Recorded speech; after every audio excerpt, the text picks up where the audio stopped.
Loki's unforgivable sin explained. The true reason behind Baldur's death.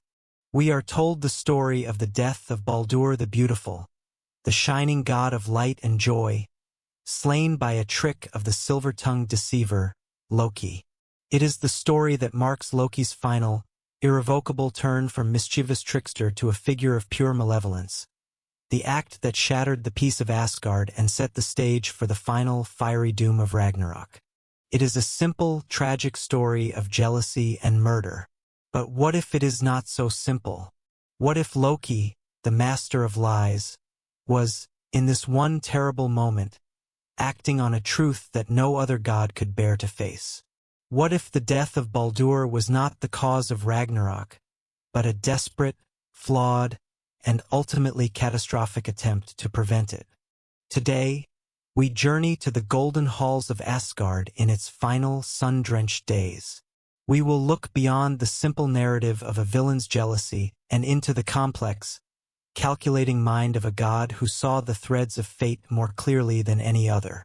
This is not a story of a simple murder. This is the story of a terrible cosmic equation, a poisoned gambit, and a choice that damned a god in a failed attempt to save the world. Welcome to Mythos Unveiled. Today we seek to explain Loki's unforgivable sin, not as the act that started the end, but as the act that was meant to stop it. To understand why Baldur had to die, we must first understand the profound and dangerous imbalance his life had created in the cosmos. Baldur was not just a god. He was an ideal, the beloved son of Odin, the All-Father, and the great goddess Frigg. He was purity incarnate. He was known as Baldur the Beautiful, the Shining One, and these were not mere poetic titles. Light radiated from him. His hair was like the golden rays of the sun. His face so fair and noble that no shadow could linger upon it. His presence brought joy. His laughter was a balm to weary souls. In a world of grim, battle-hardened gods, of warriors and kings who lived under the constant shadow of a doomed prophecy, Baldur was the one, single, perfect point of light. He was loved by all beings, from the gods of Asgard to the dwarves in their deep halls, from the giants of Jotunheim to the very trees and stones of Midgard.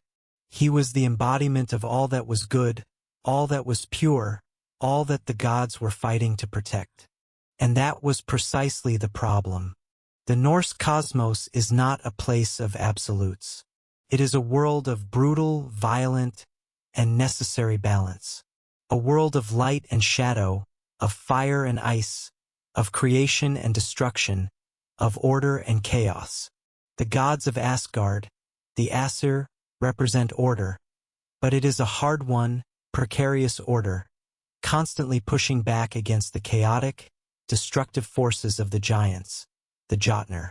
The entire system, the very stability of the nine worlds, depended on this eternal, dynamic, and often violent tension. But Baldur, in his perfection, broke this balance. He was a being of pure, unadulterated, and absolute light. He cast no shadow. He knew no sorrow, no anger, no fear. He was a perfect, static ideal in a dynamic, imperfect universe. His very existence was a paradox, a disruption to the fundamental laws of his reality. Loki, more than any other being, understood this. Loki, the son of giants, the blood brother of Odin, was a creature of the threshold, a being who walked between worlds, between chaos and order. He was the god of trickery, of change, of ambiguity.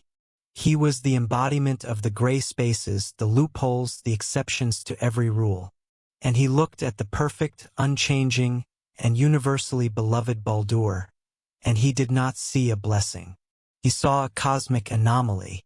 He saw a beautiful, perfect, and dangerously unstable weight that was slowly, inexorably pulling the entire tapestry of fate out of alignment. The lost runestaves of the trickster, a collection of heretical texts supposedly burned by the priests of Thor, offer a chilling perspective. The gods saw Baldur as their greatest treasure, their hope for the future. The trickster saw him as a flawless, beautiful statue placed upon one side of a scale, causing the other side, the side of darkness and chaos, to rise higher and higher in an attempt to restore the balance. He was not a light against the darkness. He was the reason the darkness was gathering.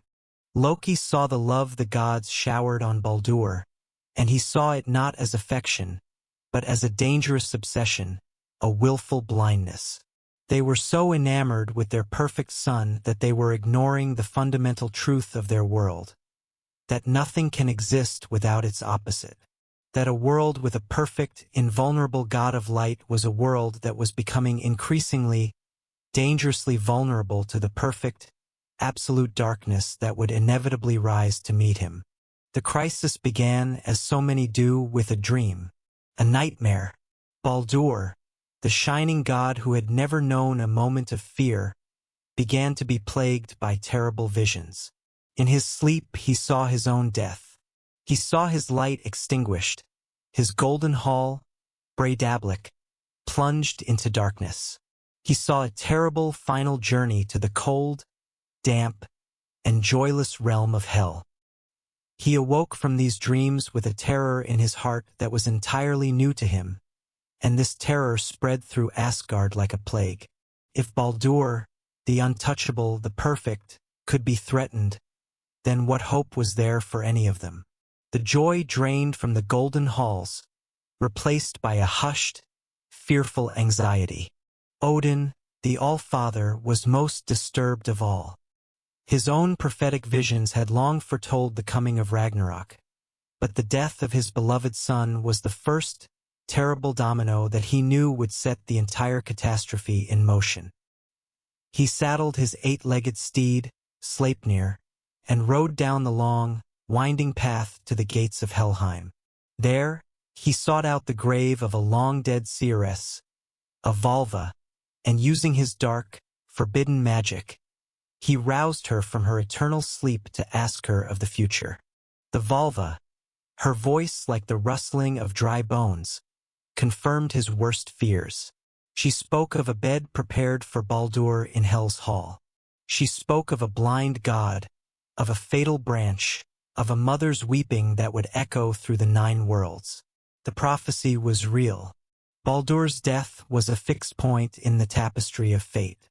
But Frigg, Baldur's mother, the great goddess of love and family, refused to accept this.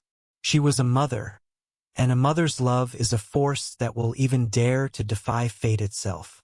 She embarked upon a desperate, monumental quest.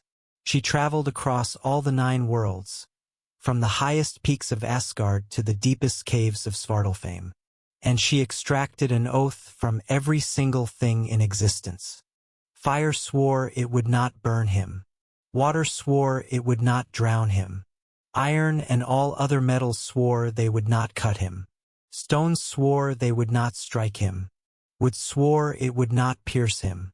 Sickness, poison, beasts of the field and birds of the air, all of them, every single element and entity in creation, swore a solemn, magical oath never to harm the beloved Baldur.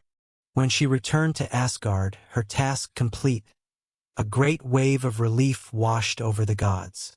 They had done it. They had outwitted prophecy.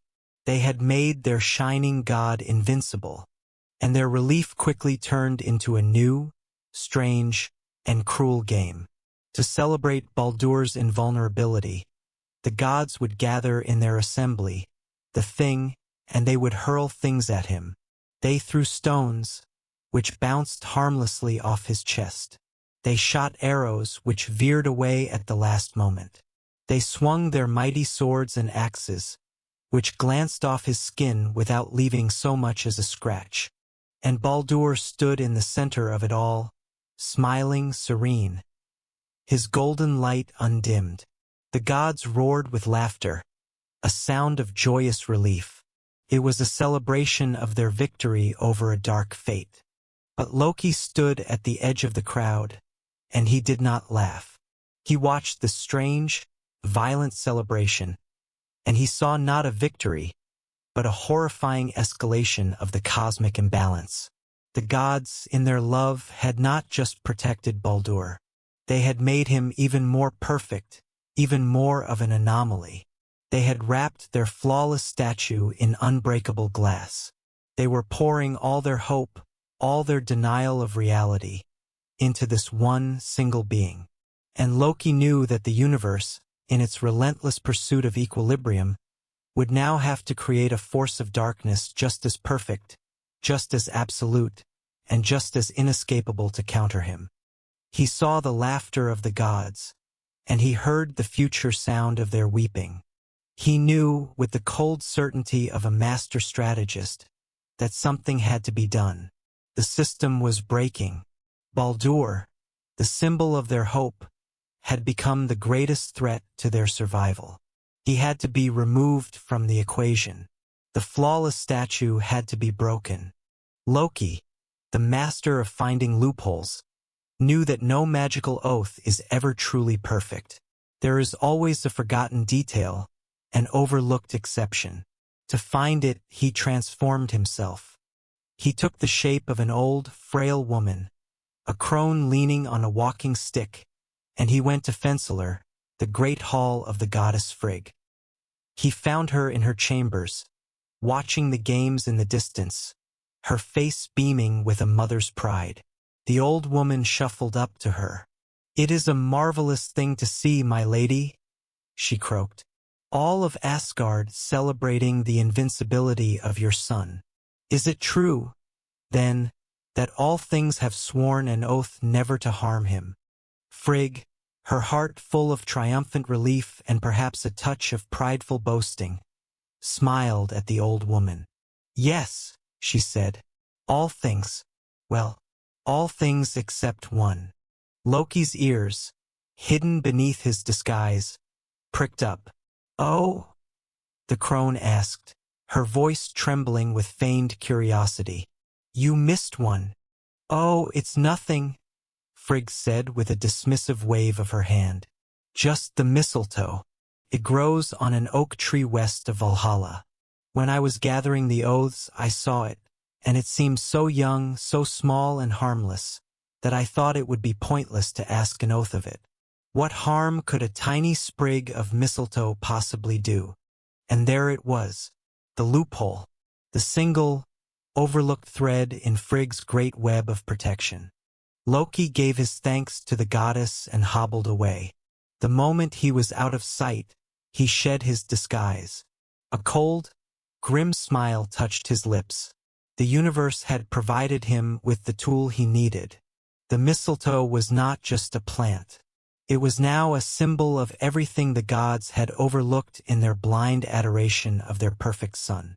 It was the one small, insignificant piece of reality that they had deemed beneath their notice, and it would be their undoing.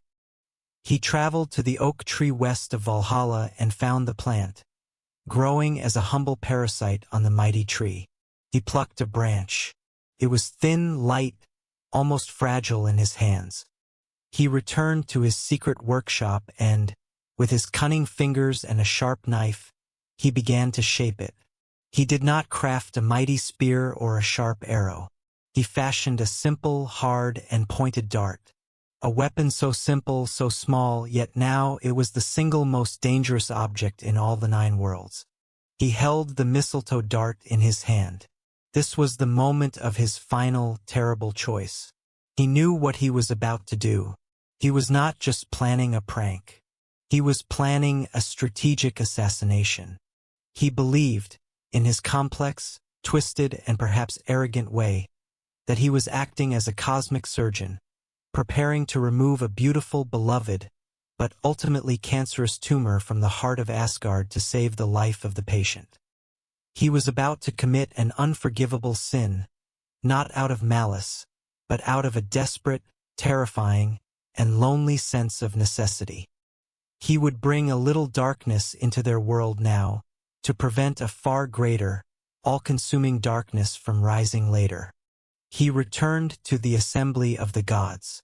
The cruel game was still in full swing. The halls of Asgard rang with laughter as the gods continued to hurl their weapons at the smiling, invulnerable Baldur. But Loki noticed one figure standing apart from the others, at the edge of the crowd. It was Hodur, Baldur's own twin brother. Hodur was the god of darkness, not in a malevolent sense, but in a literal one. He was blind. He stood in the direction of the laughter, his face filled with a quiet sadness, unable to partake in the celebration of his brother's glory. He was strong and noble, but without his sight, he could not aim a spear or throw a stone. He was an outsider in his own home, and Loki, the master manipulator, saw his perfect, unwitting instrument. He approached the blind god, placing a friendly hand on his shoulder. His voice was smooth as silk, filled with a false, pitying kindness. "Why do you not join the game, Hodur?" he asked softly. "Why do you not also show honor to our brother Baldur?" Hodur sighed, a sound of deep melancholy. "You know why, Loki? Cannot see where to throw. And besides, I have no weapon." "Nonsense," Loki said, his voice bright with feigned helpfulness. "That is no reason to be left out. You should have your turn to honor him just like the others. Here." He pressed the small, hard, mistletoe dart into Hodur's hand. "I have a small twig. It is nothing, but it will serve. And do not worry about your aim. I will guide your hand." Hodur hesitated, but he trusted Loki, his clever half-brother, and he desperately wanted to be a part of the celebration, to share in the joy of his siblings' triumph. He took the dart. "All right," he said. "Show me where to aim." Loki stood behind the blind god. He placed his hands over Hodur's, gently positioning his arm, aiming it directly at the heart of the smiling, unsuspecting Baldur. The din of the other gods' laughter and shouting covered their quiet conspiracy. No one was paying attention. All eyes were on the shining god. "A little to the left," Loki whispered in his ear. "Now, raise your arm just so. Perfect. Throw it now, Hodur. Throw it with all your strength." Hodur, with a joyous shout, hurled the mistletoe dart with all the might of a god. It flew through the air, a small, insignificant streak of wood. It was not a mighty spear. It was not a sharp sword. It was just a twig. It struck Baldur in the chest. There was no great explosion. There was no flash of divine wrath. There was just a quiet, soft, and final gasp. Baldur the beautiful, the shining one, the god who could not be harmed, swayed on his feet. A look of profound, gentle surprise crossed his face, and then, like a great golden statue, he fell. The laughter in the hall died instantly, replaced by a sudden, shocked, and absolute silence. The gods stood frozen, their weapons half raised, their faces masks of utter disbelief. A silence colder than the depths of Niflheim, the realm of the dead, crept through the golden halls of Asgard. For the first time in the history of their world, Baldur bled. And as his golden life slipped away onto the cold stone floor, so too did the joy, the hope, and the light of the gods. Frigg, his mother, let out a single soul-shattering scream. Odin, the All-Father, was the only one who did not look surprised. He looked utterly, devastatingly defeated. He knew with his prophetic wisdom what this meant. The first domino had fallen. All eyes turned to Hodur, the blind god, who stood with his hand still outstretched, a look of utter confusion on his face. He could not see what had happened, but he could feel the sudden, terrible cold. Did I do it?" he asked, his voice a hopeful whisper. "Did I honor him?" But Loki was gone. He had vanished into the shadows the moment the dart had left Hodur's hand. His terrible, necessary work was done. This act was a dark blemish on Loki's character, as the skalds would later sing, marking his descent from mischievous trickster to a figure of pure malevolence. But they only saw the act, not the terrible, complex equation that had driven it. The gods did not weep for long. Grief quickly turned to action. Frigg, her heart broken, pleaded with the assembled gods. "Who among you," she cried, "is brave enough to journey to Helheim and offer the goddess Hel a ransom for my son's return?" Hermod the Bold, another son of Odin, volunteered. He mounted Odin's steed, Sleipnir, and for 9 days and 9 nights, he rode down the dark, treacherous path to the land of the dead. He crossed the roaring river Jol and faced the grim hound Garmr.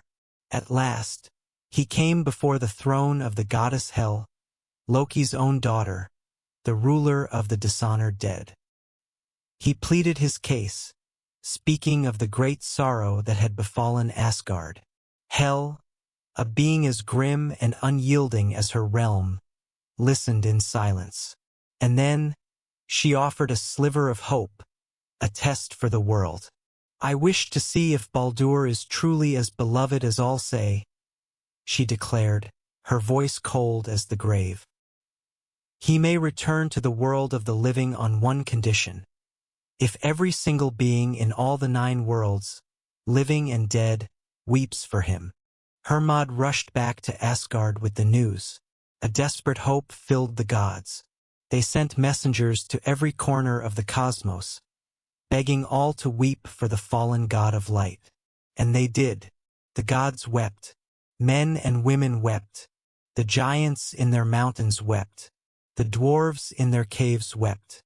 The very trees wept tears of sap, and the stones themselves grew damp with sorrow. It seemed the entire universe was united in its grief. All but one. The messengers, on their final journey, found a lone figure in a dark cave. She was an old giantess. Her name was Thok, which means thanks. A cruel, ironic jest. They asked her to weep for Baldur. The giantess only sneered. "Thok will weep dry tears for Baldur's funeral," she croaked, her voice filled with a cold, hard malice. "Living or dead, the old man's son gave me no joy. Let Hel keep what is hers." And with those words, the final hope for Baldur's return was extinguished. The prophecy was sealed. The gods knew the truth. The giantess was no giantess. It was Loki in another of his cruel disguises. This was his final, and perhaps most unforgivable act in the tragedy. He had not only orchestrated the death of Baldur, but he had also single-handedly ensured that he could never return. He had slammed the door to hope shut and locked it from the outside. Why? If his goal was to simply remove Baldur to restore balance, why prevent his return? From his cold, strategic perspective, the answer is terrifyingly logical. Bringing Baldur back would have solved nothing. It would have simply reset the problem. The cosmic imbalance would have returned, perhaps even worse than before. The universe had demanded a sacrifice to restore its equilibrium. A temporary sacrifice would not suffice. The death had to be permanent. The perfect light had to be extinguished for good, so that the world could return to its necessary, imperfect, and sustainable state of gray. He was not just a murderer. He was the enforcer of a terrible cosmic law. The gods now knew. This was not a trick. This was not a game. This was not a challenge of wit or a bet made in jest. This was murder. And the one responsible was the man they had called brother. Loki had done many things. He had deceived, he had stolen, he had manipulated. But never before had the gods truly feared him like this. The fragile, centuries-old trust between him and the Aesir was not just shattered. It was annihilated. No longer was he the trickster who danced on the sharp edge of mischief and malice. Now he was something else.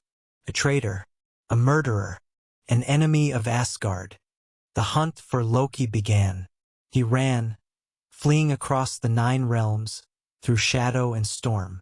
He changed his form, shifting into beasts, into birds, slipping between worlds.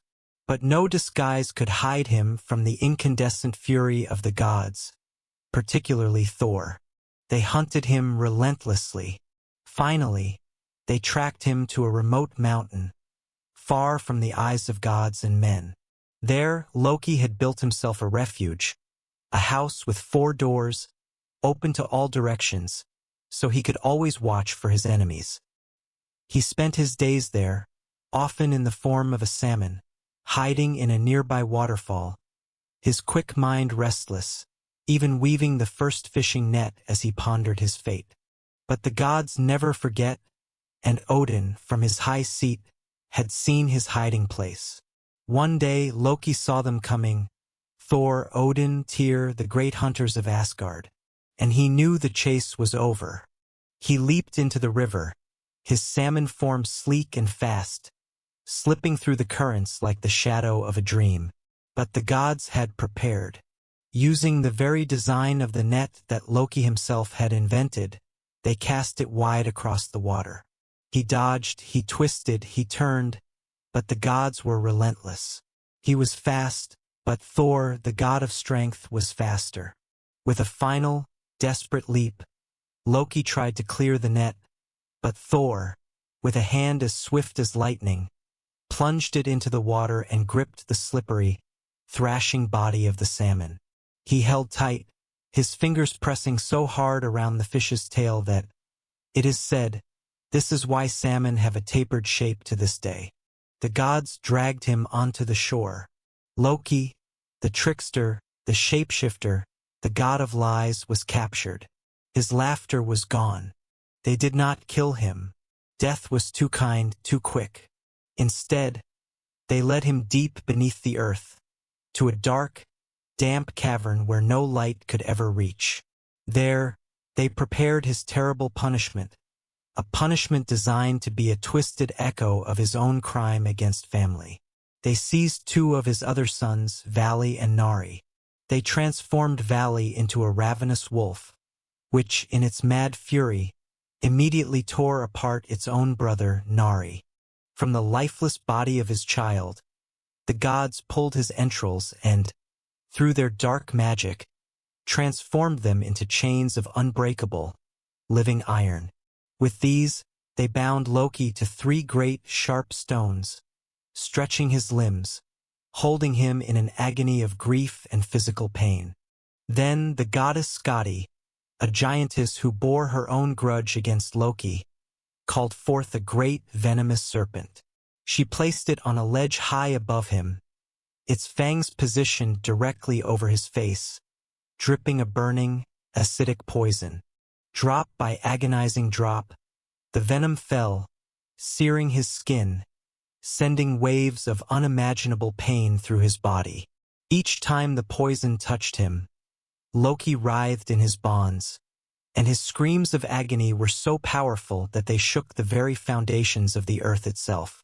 Mortals would feel these tremors and call them earthquakes. But he was not left entirely alone. In his final moments of freedom, one being had refused to abandon him. His loyal and loving wife, Sijin. She found him in his prison cave, and she knelt beside him. She held a wooden bowl above his face, catching the serpent's venom before it could touch him. For as long as she could, she remained by his side, her unwavering devotion a single small point of light in his endless, agonizing darkness. But the bowl could not hold the venom forever. When it filled, she had to turn away to empty it. And in that brief, terrible moment, the venom fell. Loki screamed, his body convulsed, and the ground trembled. This would be his fate.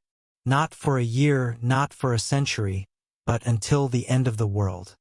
His bound, tortured form, hidden from the eyes of all, was a stark and terrible reminder of the chaos he had sown. A chaos he believed was necessary, now returned upon him 1,000-fold. The world will not last forever. There will come a day when the Fimbulwinter, the great 3-year winter, ends. A day when the sky turns black, the ground splits open, and the gods fall. The end of all things, Ragnarok, long foretold, written in the stars, whispered in the winds.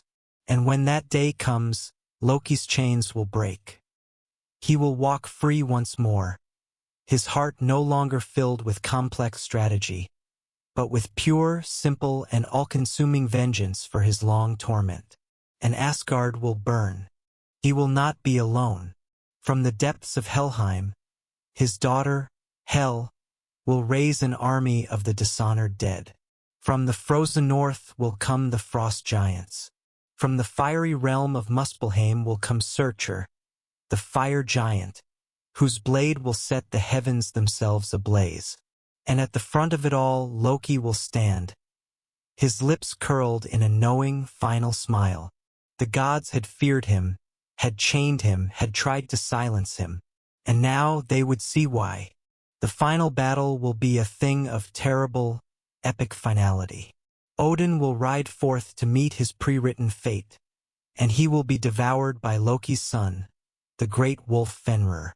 Thor will fight Loki's other son, the great serpent Jormungandr.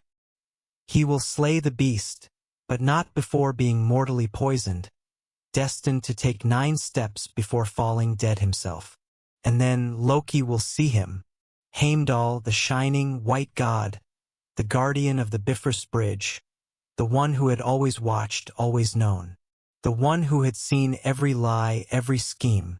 They will move toward each other, 2 ancient enemies, 2 sides of a cosmic coin, 2 fates inextricably intertwined. Their swords will be raised, their hatred a burning, cold fire. Their battle will be the final, personal clash of the age. Strike, parry, clash.